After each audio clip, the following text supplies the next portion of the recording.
Fish and marine life are a very important part of our world, but some human practices today are harming them. For example, one of the most common ways fish are harmed by humans today is the creation of dead zones. A dead zone is an area where marine life cannot survive. There are many factors that can lead to dead zones, and they can sometimes occur naturally. However, recent studies suggest that they are mainly due to human activity. Dead zones occur primarily in areas with heavy agricultural and industrial activity. Chemical runoff from these places causes major problems for ocean life. Excess nutrients like nitrogen and phosphorus run off of land, which causes an overgrowth of algae. This has become an even bigger problem in recent years.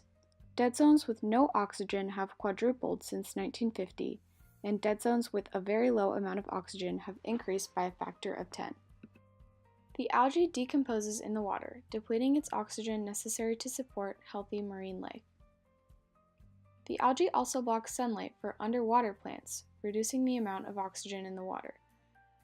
Without oxygen, fish living in these areas either leave the area or suffocate. Areas that are usually full of life become empty. Dead zones can cause the deaths of thousands of fish. Unless we take action, they will become more and more common. Dead zones occur in many areas of the country, particularly along the East Coast, the Gulf of Mexico, and the Great Lakes. The second largest dead zone in the world is located in the U.S. in the northern Gulf of Mexico. This is because increased production surrounding the Mississippi River produces so much chemical runoff that freely flows all the way to the Gulf. Some action has been taken to prevent dead zones from occurring.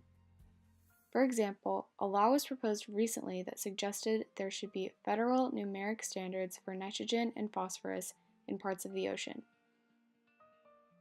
However, the Environmental Protection Agency and other governmental organizations have denied these proposals, refusing to pass legislation that would help the problem. Even though these agencies aren't helping at the moment, you can help reduce dead zones. To do this, make sure you're conscious of what goes into the ocean.